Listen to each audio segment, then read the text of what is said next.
Thank you, Casey. Please join me and give a warm Laguna Beach welcome to tonight's speaker, Tony from Palisades.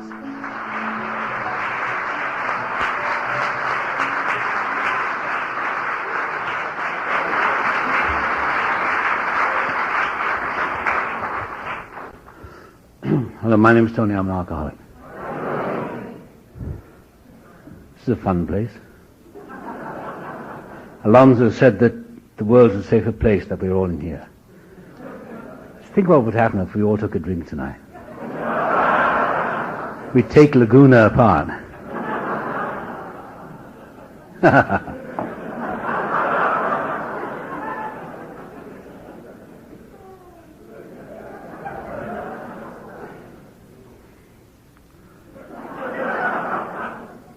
I never drank like that before. Ooh. Anyway, my name's Tony. I'm an alcoholic. It's funny how the mind works and how thinking works. I got sober December 29th, 1975. And the speaker that night was Only Chuck one T. reason that I'm not drunk right now. And the reason is I've got the thing I was looking for in the bottle. I've got it.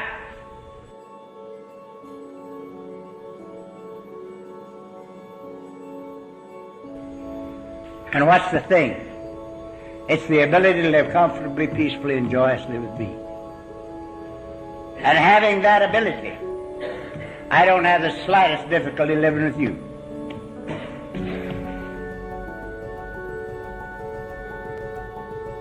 It was a Monday night, and Chuck C. was speaking that night, and there's another man speaking. He was a doctor from Palos Verdes.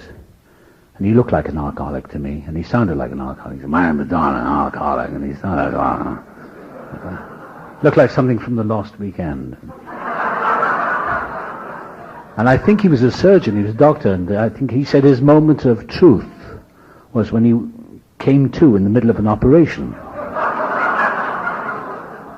And the theatre sister said, "No, Doc, you've got to sew her up," because he was going to operate again. And everyone laughed, and I thought they're all crazy, you know. But that's what got me sober, and laughter and fun.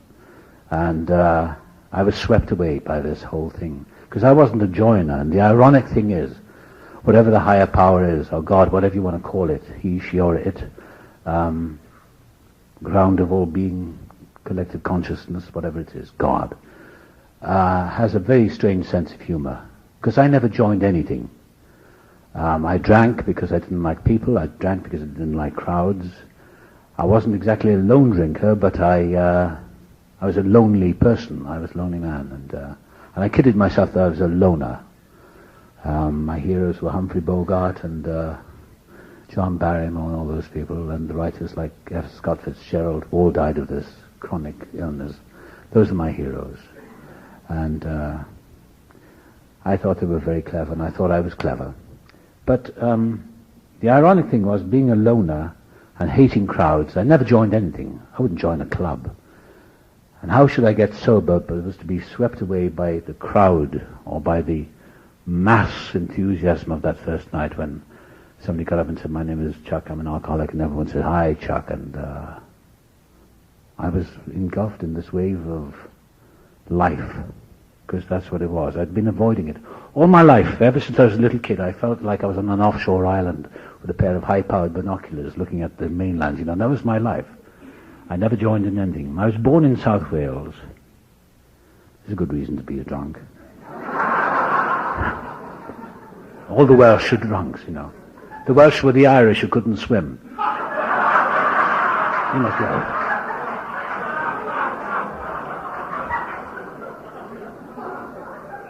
And I had an idyllic childhood, you know, my first few years, and then I went to school at the age of 4, and I knew I was on the wrong planet, because I didn't know what they were talking about. I sat at the back of the class in my school. My whole school career, I had one expression on my face.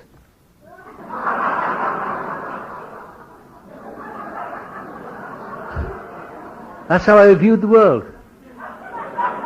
I didn't know what was going on. All my life, until I came into this program, I thought, I heard my father say to my mother once in next door bedroom, he said, there's something very radically wrong with this boy. Which isn't a way to encourage your son to grow up with confidence, you know.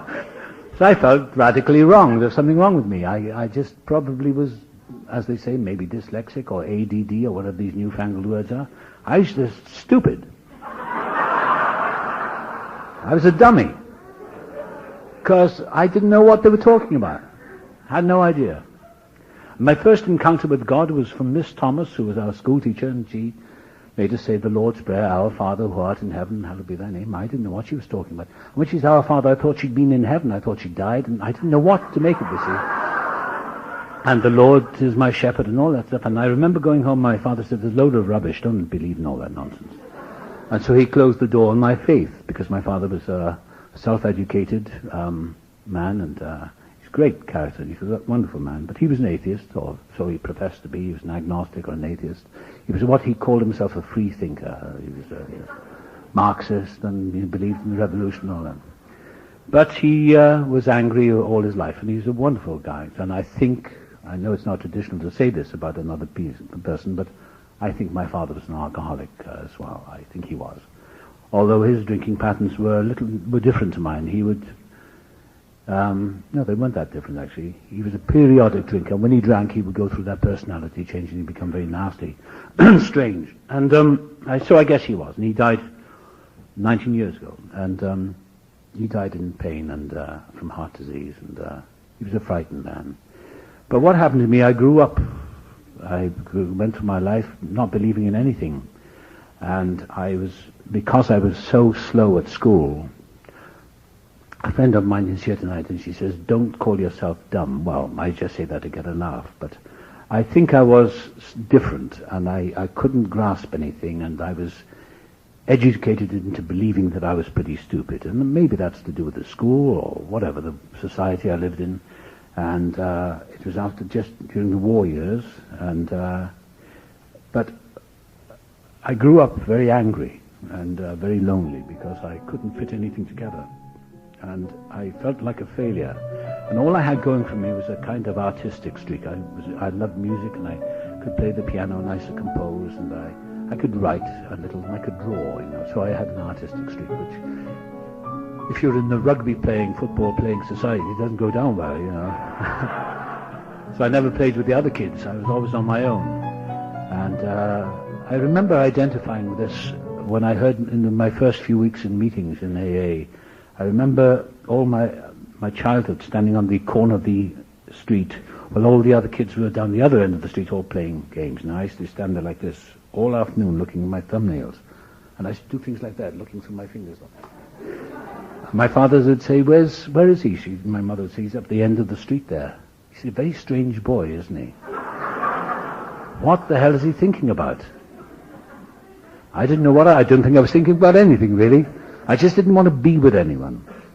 So being kind of rejected, I suppose, I'm not doing a psychoanalysis on myself, but being rejected by other school kids, because kids can be very cruel, and I couldn't play sport, I couldn't do anything. And rugby is a national Welsh game. It's not like American football. It's a different game, but it's a rough and tumble game, and I couldn't play it. And I had to go out sometimes and play, but once I caught the ball and all these guys were rushing towards me, I threw the ball up and ran off the field.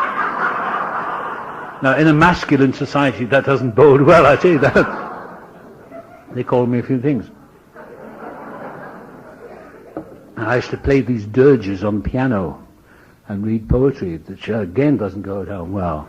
And so I felt very rejected, which I probably was, and I rejected myself, and so I became more and more angry. And I felt like the village idiot, because that's the way I behaved. I started wearing the mask of being hopeless and helpless. And miraculously, what happened about the age of 17, I left school and I had nothing else to do, and I walked into a local YMCA place, you know, and they had an amateur acting group there, and I asked if I could join in. I felt comfortable for the first time, and they put me on the stage, and I had a small part in this play, and I remember the first line, I was playing a disciple. It was about this time of the year, I think. I think it was a kind of Christmas play, and I remember I had one line, blessed are the meek, for they shall inherit the earth. And I remember standing there thinking, I really fit in here. Sure beats working for a living, I thought. So I decided to become an actor. And I studied, went to college for a few years, and I did what you call the draft here. In England it's called national service. I went in the army for 2 years, and I came out in 1960. Hadn't been at all afflicted by alcoholism as such. I never really was a heavy drinker. I had a few beers on a Saturday night, but I didn't have the money to afford that much. And so I didn't get into any trouble, but I felt, and I'm talking about being in the military service, I felt really on the outside, but I was charmed. I had this knack of falling on my feet, just like a cat. And I had this job as a clerk in the main office there, and I couldn't type, I couldn't do anything. I didn't know how I stayed in this job. The guy who gave me the job used to look at me with a kind of puzzled look, like, how the hell did I give you this job? You can't do anything. Sometimes I'd be sitting there typing away, and I'd be typing away, look, and I'd be, and I'd turn around and he'd be looking at me like this. He said, how did you get slip through? So I was very lucky. Anyway, I came out of the army, and I became an actor, and I did some more training, and I got some jobs in repertory companies and all that. And then in 1960, my drinking started to take a grip of me, and I remember being ill, and I would buy anyone a drink just to win some friendship because I felt so odd. And I knew that they were all laughing at me. I was classically paranoid, but what I was really was alcoholic, chronic alcoholic in its earliest stages. And in the early 1960s, I started getting into trouble with it. But I became, in a very short period of time, within about 5 years, I became lucky. I was lucky. I got some pretty good jobs, and I started working in London, in the London Theatre, National Theatre, and I was given some pretty good stuff to do. And I didn't trust anyone, and I thought, what's their angle? Not realizing they were giving me a gift, that they were giving me work, because they thought I was talented. But I suspected everyone, and I would turn around and bite the hand that fed me. And I was told about my drinking. I was warned about it by the big cheese there. It was a guy called Lawrence Olivier, and he was running this theatre, and I was in it, and I was trouble. And he said to me, he said, why are you doing this? He said, you're a talented guy. He said, why are you doing all this for? He sent me to a psychiatrist. And he paid for one session with the psychiatrist. And I was told by the psychiatrist that I was suffering from some kind of creative tension called creative stress. Being an actor, I thought, well, yeah, of course. Wow. And I said to my wife, I'm suffering from creative stress. She said, uh-huh. And so, another bottle of wine.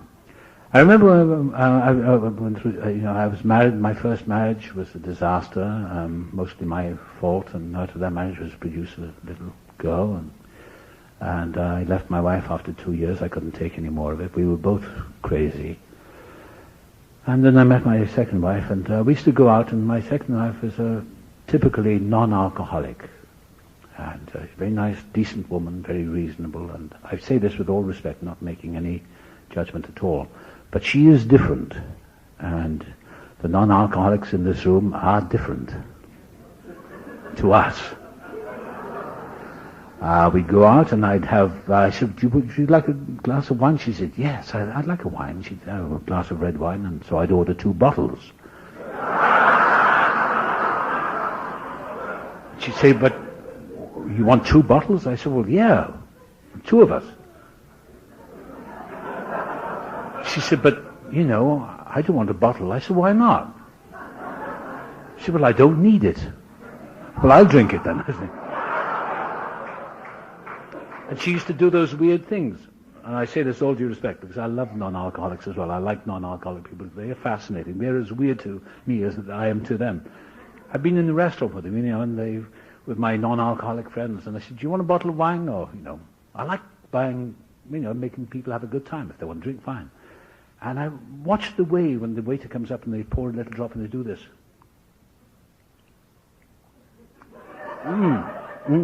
Very nice.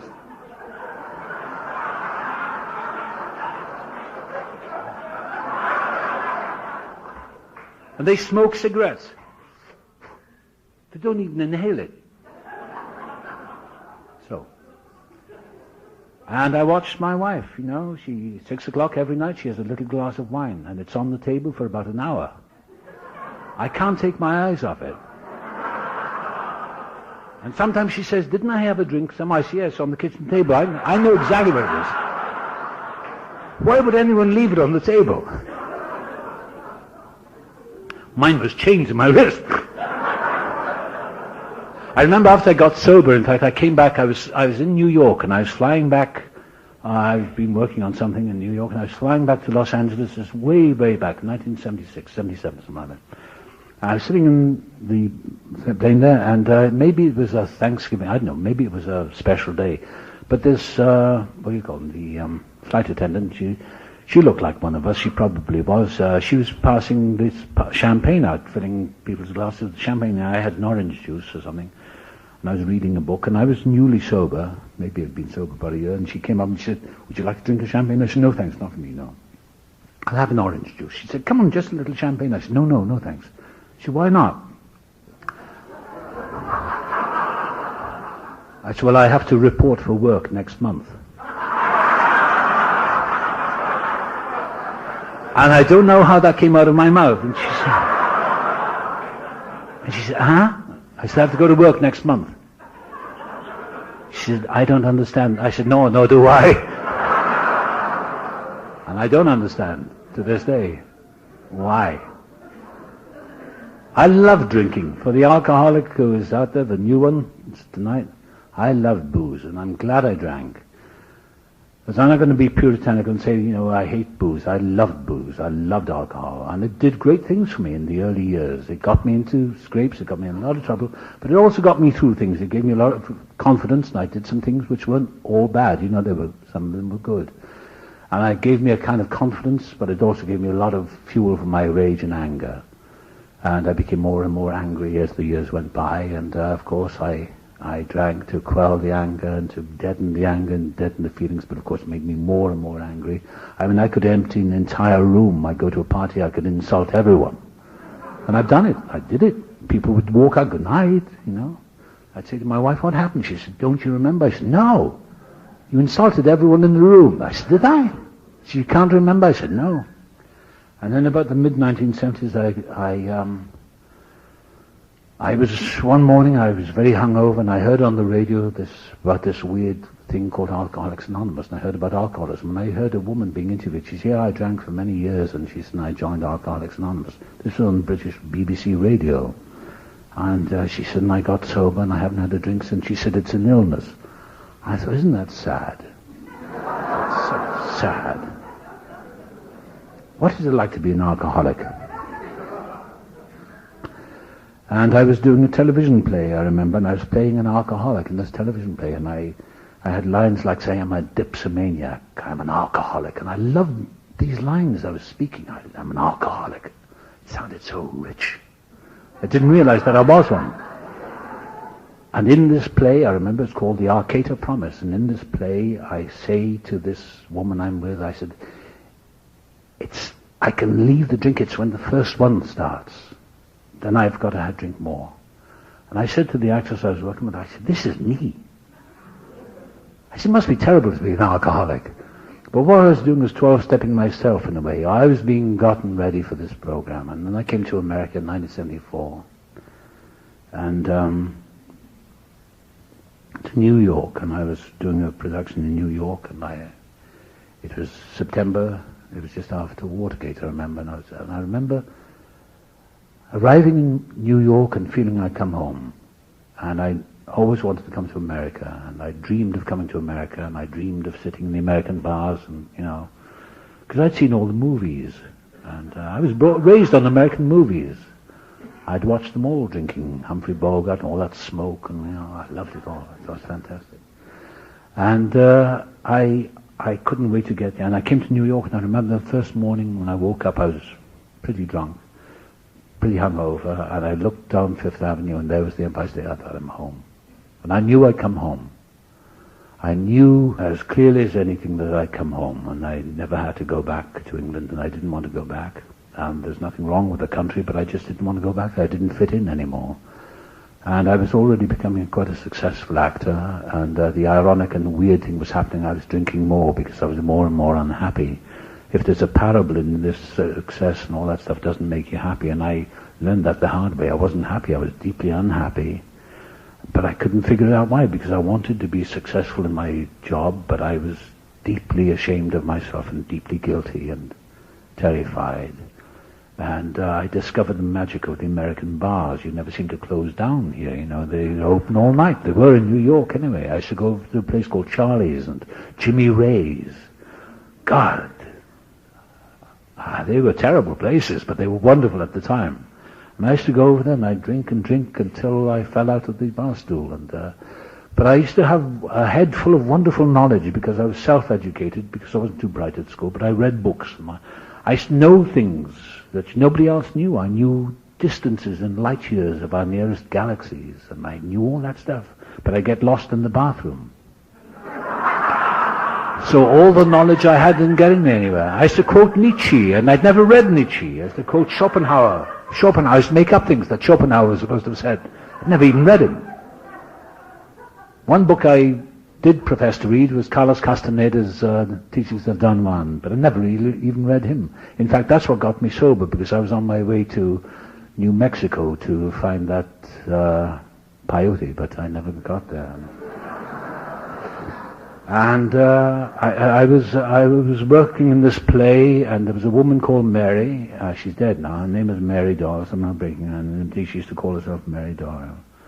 And she had a wonderful Irish sense of humor. She used to laugh at all my stupid jokes. And I knew she had the spirit about her. And she was a real program of attraction. She seemed to be warm-hearted, and she had this great laugh. And I know she smoked. And I thought, oh, what a wonderful woman she is. And somebody told me, they said, you know Mary's an alcoholic? I said, really? They said, yeah. And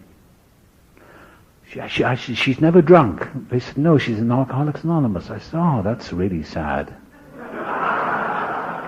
I thought, well, no wonder she smokes a lot, because she'd have to do something. And she used to smile at me, you know, that AA smile. Hi. How are you? Fine. Okay. She used to come over to the bar with me sometimes, and she'd have a coffee, and I'd sit there, and I said, would you like a beer? She said, no. I said, well, oh. I said, you don't drink at all? She said, no. She just used to whisper. She said, no. And she'd look pitiful at me, and, you know. So this went on, and towards the end of the run in New York, in 1975, it was in the summer of 75, and I was about to leave New York and come over to California. I had some work to do here, and I was in a party, and I was so smashed that night. And I think I'd smoked a bit of grass, and I wasn't into that. I'm just a drunk. I'm an alcoholic. I'm a drug addict, really, because that's all it is. It's another form of narcotic. But I was so smashed that night, in such bad shape, and I asked Mary if she would help me. So we went out next day, and we had lunch, and she described to me the nature of alcoholism, that it is in fact an illness. And I thought, well, that's interesting. And she said it's threefold: mental, physical, and spiritual illness. Spiritual, I didn't want to know about that. And she said, if you don't take the first drink, you won't get drunk. Well, that's very insulting to a man of my supreme intelligence. If you don't take the... My little child knows that. So she said, would you like to come to a meeting? I said, no. I'll do it myself.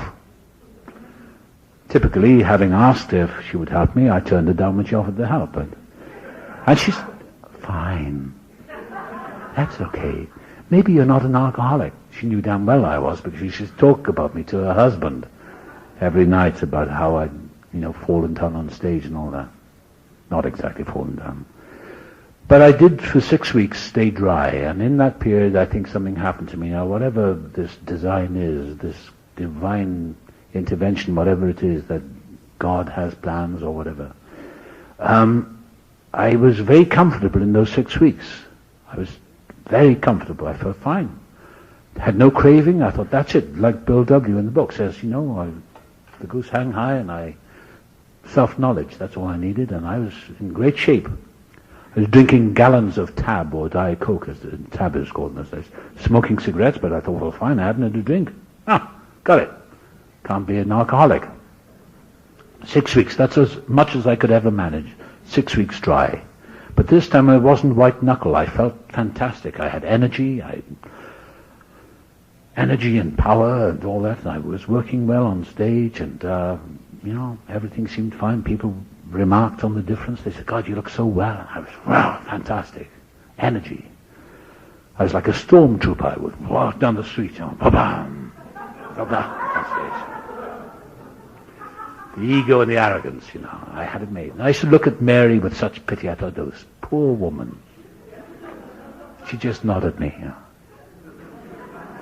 And then the last night in New York, I went to a party, and it was like a farewell, goodbye party for me, and I was going off to California with my wife next day. June 1975, and there was a big drinks table, full of booze, full of alcohol, and I thought, well, I've got a Diet Coke here, whatever I was drinking, and I thought, well, one whiskey won't hurt, and just a little drop in there, and don't remember any more that night. Got on the plane next day, flew to California, feeling very ashamed, dehydrated, really hungover in bad way. I had the shakes, and I tried another few days dry. 4th of July, I went to a party, and I thought, well, I tried the same thing. I was about to pour another drink, and somebody said, This friend of mine, she said, "Don't take that drink," and I wanted to kill her. I would have taken her head off because she got in my way. And what happened was I was working on a TV thing, and TV film, and this woman I was working with, she was, at the end of the day, we were in Century City, and it was cocktail hour, the beautiful long shadows of the evening sun coming, and a wonderful time, which is the best time for alcoholics. And she had a paper cup, or a polystyrene cup, and some ice in it. And she said, "Do you want a drink before you go home?" I said, No, I better go home. She said, "Well, just one ice." No, I think I've got a bit, I'm trying to give it a break, I'm trying to knock it on the head. I think I've got a bit of a problem. She said, "Okay." I said, "Well, what is it?" She said, "Tequila." I love tequila, because it unzipped my mind, and tequila got me into Alcoholics Anonymous. Tequila was my best friend because I hallucinated on it, and I started getting quasi-religious, visions. I saw Jesus walking on Malibu Beach, and I was down in Palm Springs, and the Stones down around Idlewild were talking to me, and I was talking back to them. And I talked to the beach, and when I went through the Milky Way and back.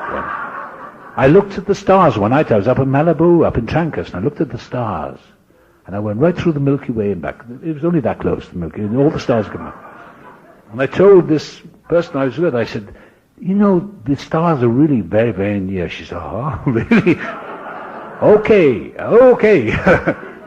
And anyway, what happened was I started hallucinating. So I drank that tequila that night, and 6 months later I came into Alcoholics Anonymous. I had the worst roller coaster. It was the worst time and the best of times.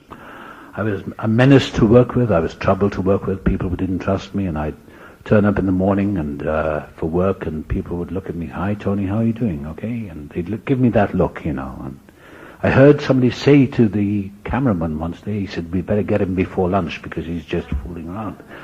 I said, "Who are you talking about?" They said, "You." Because I wasn't fit for anything. And yet the director said to me, "Why are you doing this, Tony? You're so talented. Why? It's up to you, but why?" They gave me that lecture. "Why are you doing this? Don't you think you should cut down a bit?" And I was given those lectures. "Tony, it's such a shame you're going to kill yourself, your liver and everything. You're going to kill yourself." What I was more scared of was the driving. I used to get in my car and drive over the canyons, and I didn't know where I was going, and I would never remember the next day where I had been, and I'd check the front of the car to see if there were any dents or any blood or anything like that, because I didn't know I could have killed someone. And the police never caught me. I hope no policemen yet now, but they never caught me. I was so lucky they never caught me. And I should have been thrown in the slammer many, many times, and I wasn't. I was just lucky I got away with it. And what happened in the Christmas 75, my wife took off for England to see her folks. And I took her to the airport, and I said to her, I think I'm an alcoholic. She went very cold on me, because she said, well, maybe you are. It's up to you.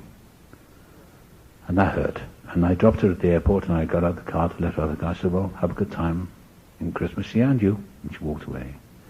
And I watched her. She walked into that arrival area, or the departure area, and I thought, wow, I think I've lost everything. I finally kicked out everything. All my friends have gone. I'm kicking everything out of my life. It's like I'm pushing away the very feast of life. And I got back to my apartment, and I was very depressed, and a couple of days later I drove down to Palm Springs. I drove down to Arizona. I was on my way, really, to Santa Fe. I wanted to go down to the New Mexican. I wanted to find Carlos Castaneda. I wanted to find that peyote, because booze wasn't working for me anymore, and I wanted to find those magic mushrooms, or whatever they were. And I got as far as Phoenix, and I stayed in some crummy hotel, and I sat there in that bar that night. It was Christmas Eve, and I sat there. God, I just remember this.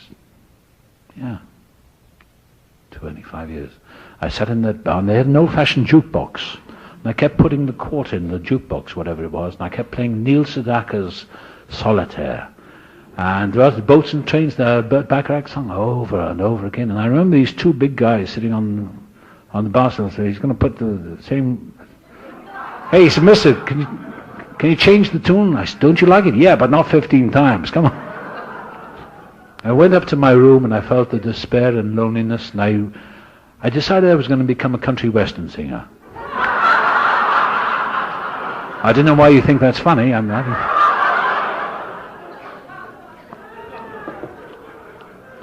Another great song was Tom T. Hall's Little Children. Was it Watermelon? No, the Old Dogs, Little Children, and Watermelon Wine. That was my favorite. It's great. And Billie Holiday, of course. Billie Holiday. But anyway, I went up into my hotel room, and I wrote on a piece of paper, I found myself in Phoenix, Arizona. I thought that would be good. Chris Christopherson or Tom T. Hall could sing that. I get around to writing that, and I put the piece of paper on top of the cupboard. Now, why I put it up there, nobody would find it. It's probably still there. But I think I was sending a message to myself. And next day, I phoned my wife in England, and it was early morning their time, and I said, happy Christmas. She said, yeah, and you? Where are you? I said, in Phoenix, Arizona. Oh, well, have a good time. She put the phone down, and that was it. I thought, well, I've really lost everything. The one person I could trust in my life has gone. And she trusted me. She put everything she could into this marriage, and I've just destroyed and betrayed everything. And I felt that deeply, and I drove back and made my way back to Los Angeles. And it's December the 27th, 75, and I sat in my apartment in Wilshire Boulevard, and had everything going for me. I had a career, and I don't think I had a wife left anymore, but I was losing my life, and I was aware of it. And I got another bottle of tequila, and I sat in that apartment, and what is that time? The Plata song. It's Twilight Time Again, or whatever it's called right now. And I felt the loneliness that I guess we all feel at that point of desperation. And the phone rang, and I was invited to a party, and I went to this party up in Holmby Hills, and I sat under the piano most of the evening, which is not a place for a social drinker, but that's where I sat. And I made trouble, and a friend of mine was an agent, and he said, come on, Tony, it's time you went home. And they stood me on the doorstep of the house, and I remember vaguely some people saying, is he okay? And they were talking about me, and I said, I've lost my car. Somebody's stolen my car. They said, no, they didn't. Nobody's stolen it. You left it in the middle of the street with the lights on, and we saw you and rescued you, and your car's back in the apartment. We took it back, and we brought you here for your own safety. I said, I don't remember anything of that. I said, well, you did. I said, oh. I said, well, one thing I do know is I'm an alcoholic, and I need help very fast. And something went on. The light turned on inside me, and I looked up at the trees, those eucalyptus trees, and I thought, somebody up there really likes me. I thought of that movie with Paul Newman, Somebody Up There Likes Me, and I thought, somebody up there likes me because I should have died years ago. I should have been killed, or I could have taken out a whole family in a car, in a car smash, an auto smash. And I said to this fellow, I said, I need help and I need to phone Alcoholics Anonymous. And I went up to his house and he got me the number. And I stayed there, I slept on this sofa, I think. And next day he dropped me at my apartment and he said, well, good luck. And I didn't bother to phone AA. I didn't think it would be open on Sundays, but I waited until the Monday morning and I phoned AA, and it was the West End sort of branch office of, it was in Westwood Boulevard then. And I phoned and I said, and this woman said, hi, Alcoholics, Anonymous, can I help you? I said, yeah, my name is Tony, and I think I'm an alcoholic. And there's a very nice elderly voice of a lady. She said, okay, honey, can we come and get you? I said, no. I said, I'm at the end of my rope. She said, well, that's beautiful. I said, I'm finished, I'm washed up. No, that's great, just great. I said, she said, where are you? I said, I'll come in and see you. So I got the address and I took my car, my poor battered car, after this long journey from Arizona, and I parked it just south of those old railroad tracks they used to have then on Santa Monica Boulevard. And I started walking up that way and on Westwood Boulevard, and I thought maybe I'm making too much of a big thing of this. You know, I'm an actor after all. I mean, yeah, maybe I'm melodramatizing this. And another voice in me went off like a little whisper. It says, just get to the place and do something for yourself for once. Don't be such a jerk. And I went into this office, and it was up the stairs, I think I remember, and I expected to see a bunch of old people in rags holding on to each other. So I thought what it was, I really thought that, you know, Joe would say to Doris, okay, Doris, you can drink tomorrow now, we'll come out with you and make sure you don't drink too much, and then it's my turn tomorrow. I had no idea. And I walked into this office, there were no drunks lying on the floor, it was just a nice, clean, pine wood little office, and this nice elderly lady called Dorothy. I came in and I said, my name's Tony. She said, hi, honey. And I thought, oh, I'm in with the Christian Brigade now, and tambourines, you know, and Salvation Army. And that's wonderful, but I didn't want any part of it because I hated Christianity and church, whatever it is to do with worship.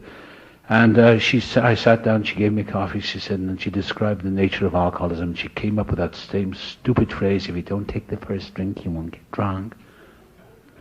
I thought, these people are simpletons.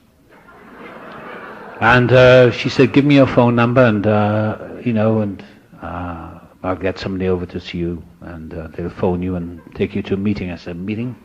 Yes, a meeting. I said, is it religious? She said, no. I didn't know why I was quarreling, because I'd already seen Jesus walking on Malibu Beach. I'd been through the Milky Way. I'd seen the angels sing. And so, as I got up to go, she said the most astounding thing. She sprung the terrible 3-letter word on me. And she's a little woman, little lady, her name is Dorothy, and she said, why didn't you just come home and rest, honey? And I looked at her and I started feeling this terrible, I thought I was going to cry. But she said, it's like those swallows coming home to Capistrano. She said, why don't you come home and rest? I thought, I've been out there so long, I'm so tired, I'm so weary, I'm so fed up with everything, I'm so desperately lonely. And then she said something which was really terrible. She said, why don't you just trust in God? And at that moment the gates opened and something happened, and I grabbed hold of her because I knew within a split, it was like a fast forward microchip. It went zoom, right through my life, zoom, backwards. Boom, boom, boom. I thought, everything I've tried has failed. I thought, why not? G-O-D. And I'd sat in churches looking at stained glass windows and wondering what it was all about. And I walked down on the street in Westwood Boulevard. It was probably about 10 o'clock in the morning, and beautiful sunny morning, and everything brightened up, and this big powerful voice, wraparound sound, said, it's all over. And now you can get on with your life, and it's all been for a purpose, so don't forget one moment of it. Now go about your business. And it was that clear. And the craving to drink left me at that very moment. It's never come back. So I take it at that moment I came in contact with a power which is so fascinating and so infinite and so all-consuming. I was taken to my first meeting that night, and a man called George picked me up. He phoned me up. He said, my name is George, I'm an alcoholic. And he picked me up. He slammed the phone down once he got the address. I thought, damn, I can't stop him coming. The bell rang. I walked out and there was George, real Alcoholics Anonymous. Hi! Shook my hand, broke my hand. My name's George. I'm an alcoholic. And his girlfriend, Lila, she chewed gum. Hi, honey.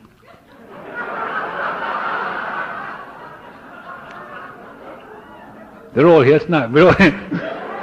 And they sat in that car. I sat in the back, and they didn't shut up from the moment we left Westwood until we got to Palisades.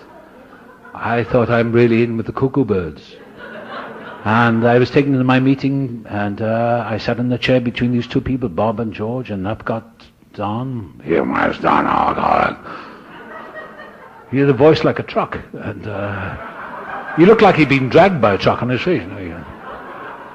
He was the surgeon, and the other man was Chuck C. And he said, "My name's Chuck, I'm an alcoholic. I'll be sober by the grace of God 30 years this January." I thought, he must be brain dead. How can he? And I was taken up to see him after the meeting, and I thought, and as I sat there, I thought, I've come home. I sat in that room that night, and there's a big room, and in All Saints Church, Corpus Christi Church, and they must have said things, and I sat in that room, and I thought, I know I've come here, finally come home, because all my life, for 37 years, I'd felt like the outsider. And I knew that everyone sitting in that room, rubbing shoulders with each other, we were all the same, and that we all felt the same, like we were the outsiders, we were the damned, we could never get our act together. And somebody said to me that night, they said, "You need never try to get your act together, you never will." And these two men took me out next day. I will wrap up in any second. I went out next day with these two men, and they discussed it over lunch, and I said, "I feel so inadequate." And one of them said, "Have you ever thought of the fact that you are inadequate?" I said, "No." They said, "Well, you are. You have no power." And it made such total sense. I have no power. I'm powerless. And I have no power of prediction. I can't tell you what's going to happen in the next 3 seconds, except I'm going to shut up any minute. But I tell you that it's the best thing that's ever happened to me, and it's the simplicity that's got to me. I mean, I don't do half the things that I'm told other people do, but I can't describe to you what it's like to not want to drink, to not have any desire to drink, and to get up in the morning, and I don't, I get up in the morning, I go to meetings, and I go to early morning meetings most of the time, and I get to at least 5 meetings a week to keep me comfortable. And people say, "I still go to those meetings." I say, "Yeah." "Why?" "Because I'll die if I don't." They say, "Oh, come on." I say, "No, I do." So I don't explain. I don't have any arguments with people who are not alcoholics. I don't try to explain the program. But that's what's happened. I keep it simple, and I have a lot of fun with this. And that's it. I can't describe it. I can't examine things. I can't analyze the big book. I can't sit around being scholastic about it. I know some people are experts on it, and I've tried that, and I can't do it. I don't have that mindset because I'm dummy, I'm not too bright. So I can't examine this. But all I do is get up in the morning and go to bed at night, say, "Much obliged, thanks a lot. See you in the morning." Go to sleep. It's incredible. I should have been dead years ago. I should have been paying a fortune to psychoanalysts to get this sorted out. And I've come here for free, fun and for free. Cost me $1 to put in the basket. It's the best education, $1 million education, $1 at a time. And I've had the best life I can't describe it. People do ask me this, "What's it like being sober?" I said, I couldn't even begin to tell you. "How does AA work?" I said, "Very well, thanks." Thank you. Thank you. Happy Christmas.